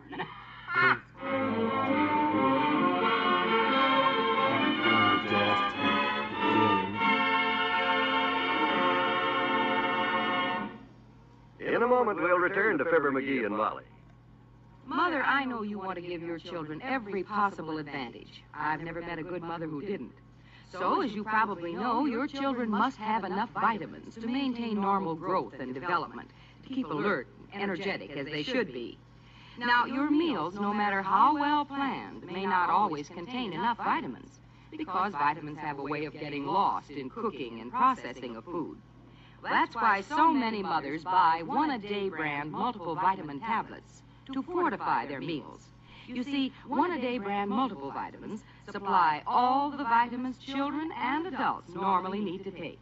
Your youngsters like taking them, too, because one-a-day brand multiple vitamins are small and smooth-coated, so they're easy to swallow, and they don't leave an aftertaste.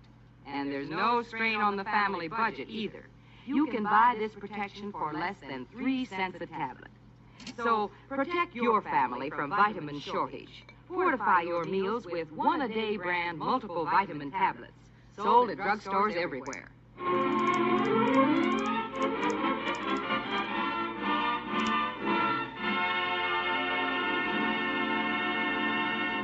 Well, frankly, I never would have believed it, McGee. You mean the doctor actually bought that little copper tube from you? Yep. Here's the $5 right here. It's all in knowing how, kiddo. Just getting the right angle. Every man's a pigeon. I know, if you feed him the right kind of corn. Yep. It was the guarantee that done it, like I said it would. I wrote it all out for him so there'd be no mistake. He said he'd go over to the garage and have Monk Martin install it for him, and I wish I could be there to watch it. This is from a friend of mine, Monk. All I want you to do is to unscrew my gas line at the carburetor and attach this little length of tubing into it, and then... Doc, I'm kind of ashamed of you. These so-called gas savers, they never work worth a hoot. You know that. Well, frankly, Monk, I don't expect it to work, but let's try it anyhow. I've got a little angle on this one. I'll put it on if you say so, but what kind of angle, Doc? I paid $5 for that thing. I got a written guarantee here that says it'll cut my gas consumption by at least 50%. This is just a little piece of tubing. I know. But if it doesn't cut my gas consumption by at least half, he has to pay me double my money back, $10. Only reason I bought it was to pick up an easy 5. Because anything McGee invents is utterly... What are you looking at? This piece of tubing he sold you. It's plugged up some way. Plugged up? Yeah, I can't get it out, but it looks like a wad of cotton way down inside of it. It's stopped up completely. Well, if that isn't the silliest idea I ever... Wait a minute. Let me read this guarantee again. Yeah, I was just thinking the same thing. The guy promised to make your car use less gas, huh? Well, it says, guarantee that with the McGee gas saver on your car, you will not use even half as much gas as before. Don't look now, Doc, but I think you've been stabbed. If I put this thing on, it'll stop up your gas line. Your car won't use any gas. It won't even start, so naturally it won't use no gas. A little wiser now. I'm afraid you've been hooked, Doc. Well, we'll see. Fill her up with gas and oil, Monk, while I ponder this thing a little. I may possibly work out a little...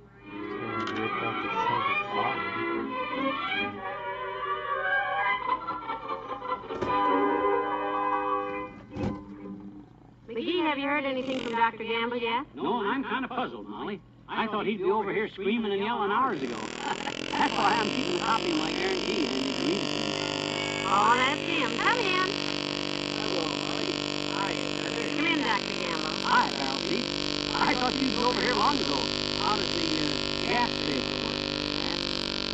You really noticed it, huh? on. I didn't want him to do it, Doctor, but he You know that I took my car clear out to Dugan's Lake and back and used less than a quart of gasoline? Oh, Mac. The way I had it plugged up. Huh? You done what? Put that gas saver of yours on and headed my car out into the country. Went clear out to Dugan's Lake, turned around and came back and used less than a quart of gasoline. 20 miles, that is. Heavenly days, 20 miles on a quart of gas? Holy smoke. You mean it works? I mean it works. You expect it to work? You guaranteed it? Well, sure. I knew it worked before we looked at it. But, my gosh, 20 miles on a quart of gas. You hear that, Molly? Yeah, I heard it, but... Boy, oh boy, I ought to make a fortune out of this thing. Well, I hope you do, Sonny. But, well, how about me? Well, I sort of feel that since I was more or less the demonstrator on this invention of yours, since I was the first one to test it for you, I ought to get something out of it, too. I think so, too, McGee. That's fair enough. I don't know. After all, I invented it. What do I need him for? Look, McGee, people are going to hear about this thing, and they're going to come to me and ask me about it. Because I'm the one man who has actually tried one. True. Now, when they ask me if it's any good, do you want me just to smile and shake my head? Or do you want me to tell them? Ah, you got a point. I know I was cutting like shit. How much?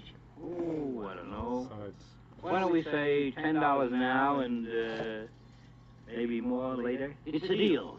You got $10, Molly? Never mind. Here's the $5 Doc paid me, and here's 5 more. There you are, Docky. $10.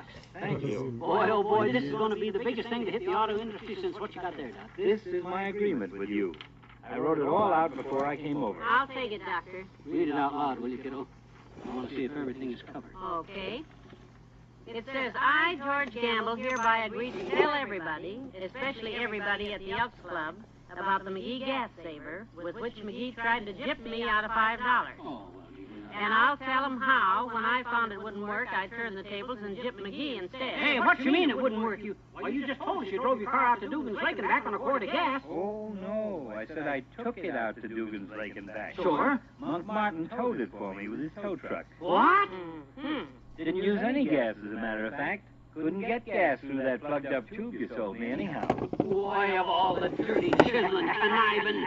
Thanks for the $10, Pigeon. Hey, give me my dough. You come back here. Oh, I can't dilly-dally. I gotta get down to the Oaks Club like I promised you. Gamble. Tell all the boys about this.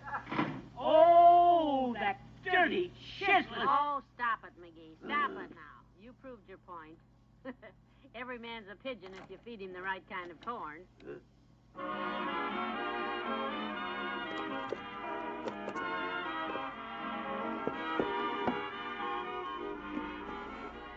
Your friends have more to say to you presently. At night, when sleep won't come and you toss and turn or get up and read or just lie there and think, take Miles Nervine to help you relax. Remember this, Miles Nervine doesn't put you to sleep, it relaxes you and lets you sleep. And what a difference that makes. You wake up next morning feeling more rested and refreshed and ready for the day's activities. Miles Nervine is pleasant to take, and it's easy to buy, too. Get Miles Nervine at any drugstore. Follow the label, avoid excessive use. And when sleep won't come, remember, you can relax with Miles Nervine.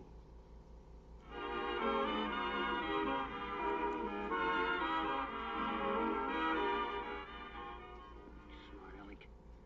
Double-crossing, two-timing, backstabbing, big... What'd you say, McGee? Oh, nothing. So long, everybody. Goodbye, all.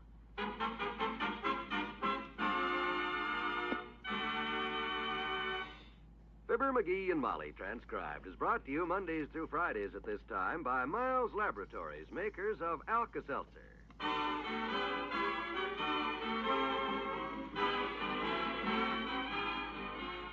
Dr. Gamble is played by Arthur Q. Bryan. Jack Crucian appeared as Monk Martin. This is John Wald inviting you back tomorrow for another chuckling quarter hour with Fibber, McGee, and Molly.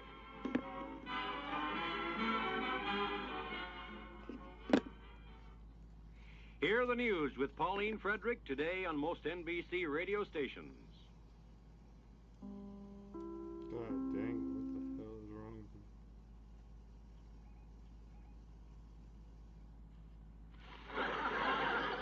him? the Johnson Wax Program with Fibber McGee and Molly.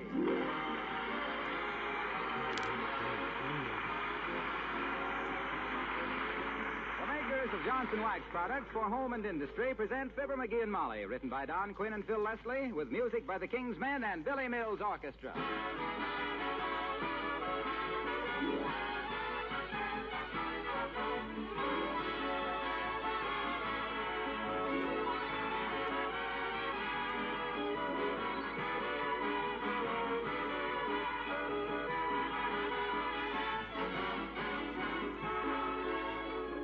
Do you know that the use of wax is a very old custom? The old Romans and Greeks both used it on such things as the prows of their ships and their shields.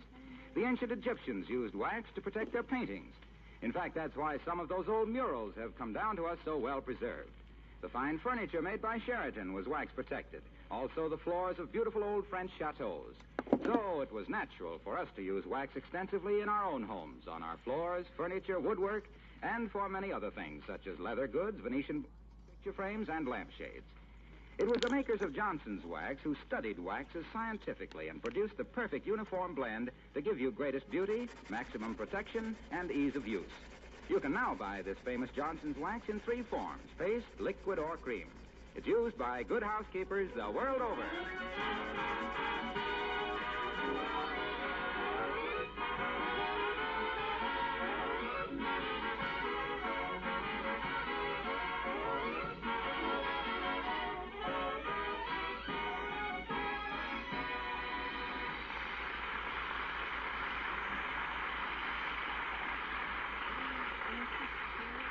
It is secretly believed in some circles that the Elks and various other men's clubs were organized by women to get their men out of the way so they could do their housework in peace.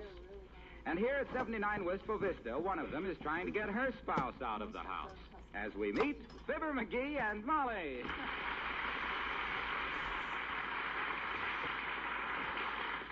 Go on, McGee. Get out. Go on. Scoot. Mother has work to do. Yeah, but where'll I go? Oh, go to a movie. I'd like to have you see the one at the Bijou. Well, what is it? I don't know, but I'd like to have you see it. Look, dearie, Buell and I are cleaning house, and you're underfoot like a fallen arch. Oh, well, I'll keep out of the way. I always lift my feet when you want to vacuum under me, don't I? Well, it isn't your feet, dearie.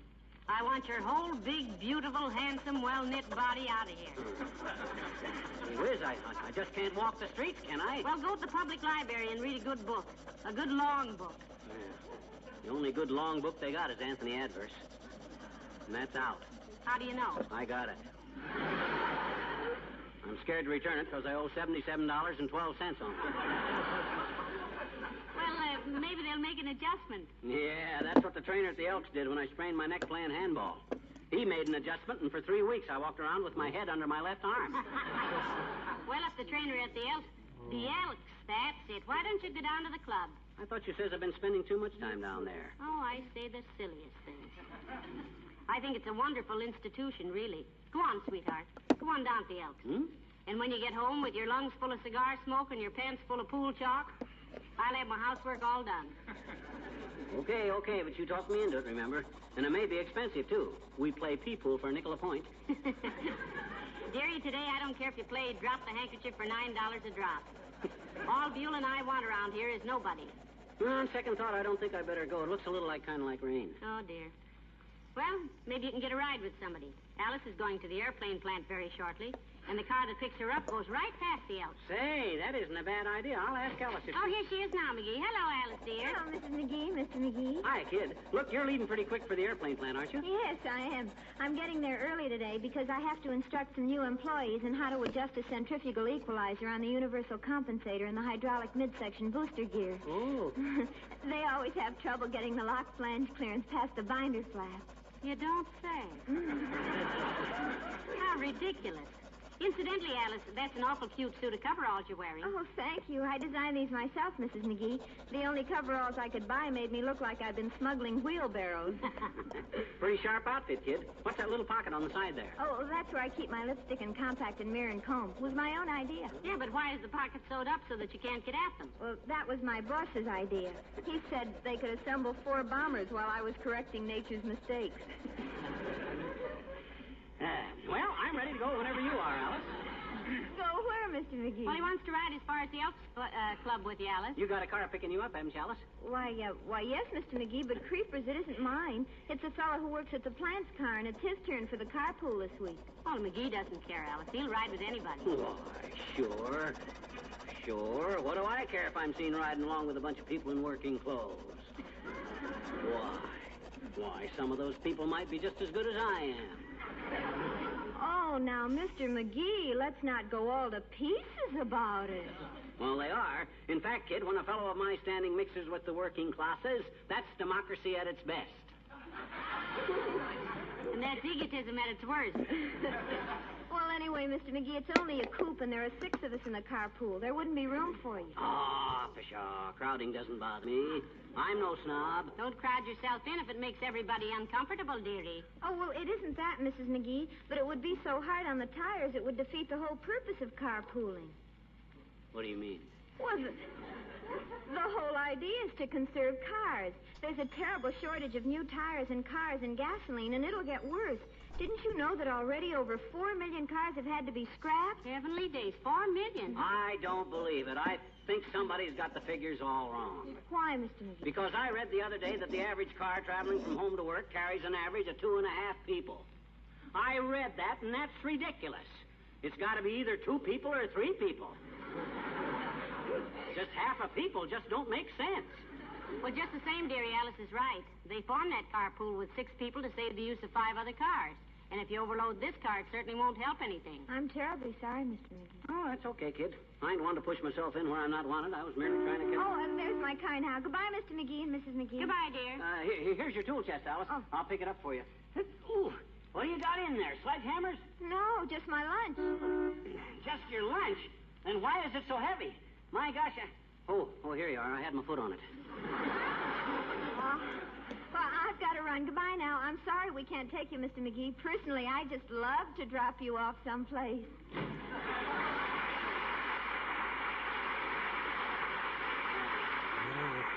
Fine state of how do you do. Can't even get a ride downtown.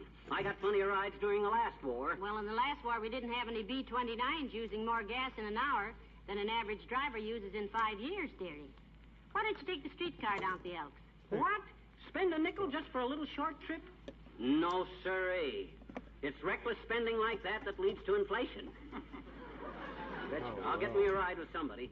Hand me my magazine, will you? What magazine? The one on the hall table. The one on victory gardening. What's the name of it? The Weeder's Digest. All right, George, I'll just sit here and I'll get me a ride down. Billy Mills in the orchestra and the sweetheart of all my dreams.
Move over to the other chair, McGee. I want to vacuum where you are. What'd you say? I said, will you please move so I can vacuum where you are? I can't hear you. I said, will you please move over to the other chair so I can vacuum here? Oh, sure. I'll sit over here. Thank you. What? I said thank you. I can't hear you. I said thank you. Oh. You're welcome. What? I said you're welcome. I can't hear you. I said you're welcome. Oh. Look, dearie, this is what I was afraid of when I suggested you go down to the Elks. I'm getting housemaid's thumb turning this vacuum cleaner on and off. Oh, my gosh, I can't help. Oh, dear, peek out and see who that is, dearie. Okay. Uh-oh, it's Mrs. Carstairs. Oh, it's an informal call, though. She's wearing her dirty old last year's emeralds. Now, be nice to her, McGee. She can't help it if she's worth several $1 million. Oh, I don't hold her money against her. Only thing I mind is she always looks at me like I just crawled out of a hole in an apple. Well, my goodness. Come in. Well, if this isn't a surprise. Why, you knew... Good day, Mrs. Carstairs. How do you do, Mrs. McGee? So glad to find you at home. Hiya, Carstairs. Say, we had a wonderful time at your house the other night. At my home? Yes. You know, at the reception you gave for Leopold Cadenza, the violinist. Oh? Oh, yes, to be sure. And say, he certainly can play the violin, Mrs. Carstairs. He can play 2 guitars on a fiddle and make it sound like 5 banjos on a pipe organ. Yeah, as the old saying goes, it's wonderful what beautiful sounds you can get by pulling the tail of a horse across the insides of a cat.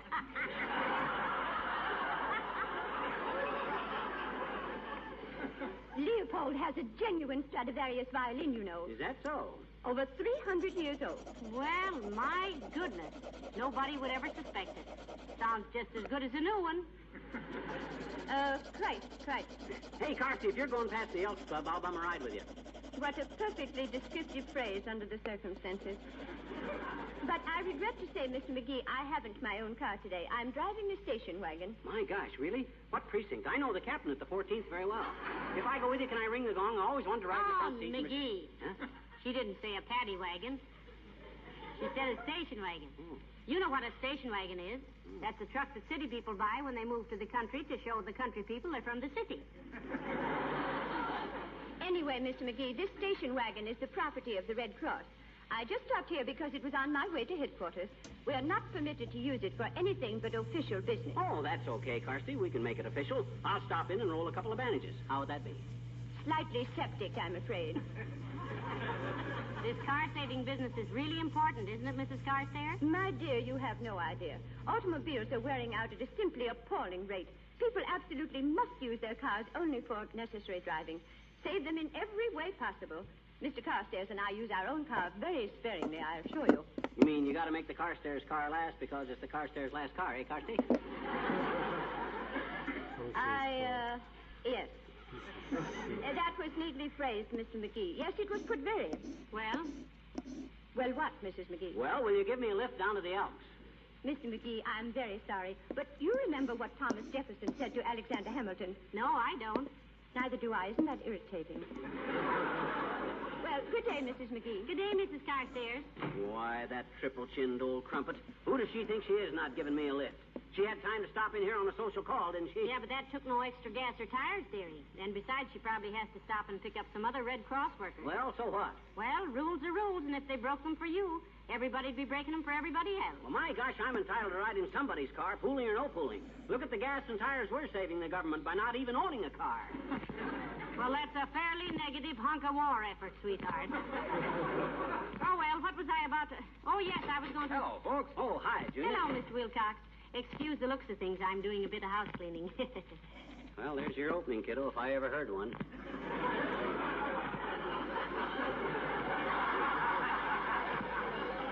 What do you mean, pal? What do I mean? Okay, Waxy, skip it. Hey, you got your car with you? No, I left it outside. He means, are you driving today, Mr. Wilcox? He's been trying to hitchhike downtown all day, but for every hike, there seems to be a hitch. Well, I've got the company car outside there, Molly. Hey, take a look at it, by the way. Wow, you must swing a little influence with the OPA, Junior. That's a new car, isn't it? Nope. Just went over it with a little Johnson's car new and took all the grime off it. McGee wouldn't care if it was crusted with mud, Mr. Wilcox. You know, he's got to the point where he'd ride downtown on the running board of a pogo stick. Where you going, pal? Elks Club, Junior. Elks? Yes, Elks. ELK from the Ottawa Indian word, Elkawattaposacan. Meaning what? Elk. Not. I don't go within several blocks of there. Well, you can, can't you? You can steer, can't you? Your car don't run on a track, does it? Look, you don't understand, pal. If it was my personal car, I'd drive you any place inside of my A coupons. But this car is strictly for commercial purposes. I don't go anywhere that isn't between places of business. Even so, it's wearing out pretty fast. Certainly doesn't look it, Mr. Wilcox. Well, that's that car new treatment, Molly. All I do is put Johnson's car new on with a clean cloth, wait till it dries, and wipe it off. Really brings back that sales room glitter, doesn't it? Car new, you know, cleans and polishes in one application. Ah, well, handsome is as handsome does, I always says, Junior. You going to give me a lift or not? Not. Oh. Much as I'd like to do you a favor, pal, I'd rather do Eisenhower and MacArthur a favor just now. Do you realize that the stockpile of new cars is down to what would have been a 2-day supply before the war? Have you heard that there are 23 million cars on the road today, and if the number falls to 21 million, our transportation troubles will be something horrible? My transportation troubles are something horrible right now, Junior. Gee whiz, here I'm trying... Well, I'm really sorry, pal. I don't want to be stuffy about it, but I won't drive this car 10 feet out of its way. Of course not. Relax, McGee. Oh, well... But what I stopped in for, Molly, was to give you a couple of complimentary tickets to the Ice Carnival at the stadium next Friday. You like ice skating, as I remember it? Oh, thank you so much, Mr. Wilcox. Yes, I love ice skating. Yeah, me too. I was goalie for the Peoria Hotshots for 3 seasons. You ever play hockey, Junior? Did I play hockey? Why, one winter in Omaha, when I was a kid, I skipped school 3 days out of 5. See you later, friends.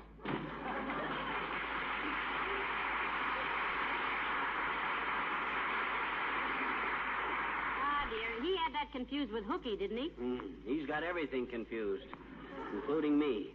Great bunch of friends I got. Wouldn't give a ride for 3 blocks if I was carrying the San Francisco delegate's piggyback. Oh, you're just talking, McGee. You know as well as anybody how important this car conservation thing is. Nobody's picking on you. Well, maybe not. But today of all days when I simply got to get down to the elk. What for? Because, well, there's a certain... Well, gee whiz, you wanted me to go, didn't you? Just to get you out from underfoot, Pet. But it doesn't matter now. Stick around. No, sirree. I got my back up now. I'm going to go downtown if I have to walk on my hands. And I may stay down for dinner, too. Hey, what are we going to have for dinner here? I don't know. I'll ask Beulah. Oh, Beulah! Beulah! Somebody ball for Beulah?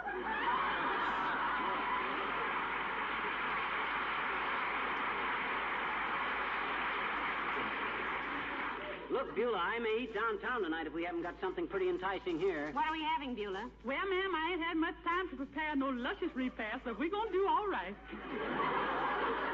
It's chicken croquets and cream gravy and fresh green peas and Waldorf salad, bacon powder biscuits, and a deep dish cherry pie. Was possible to get together, I'd do it, but it ain't, so we haven't baked these.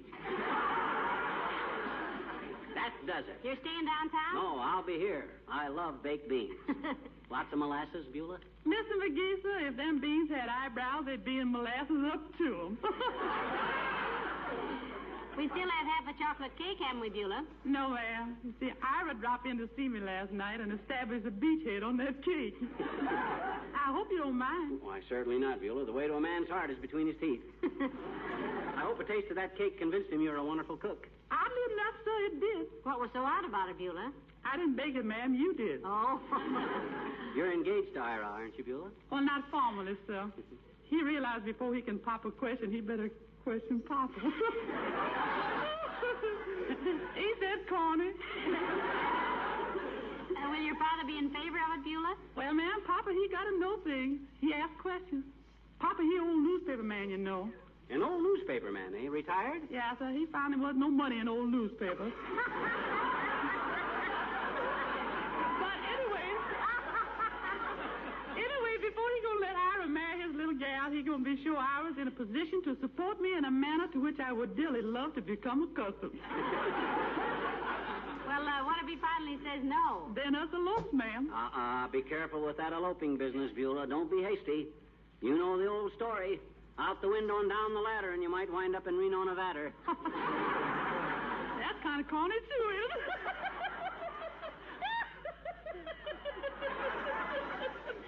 I love that man.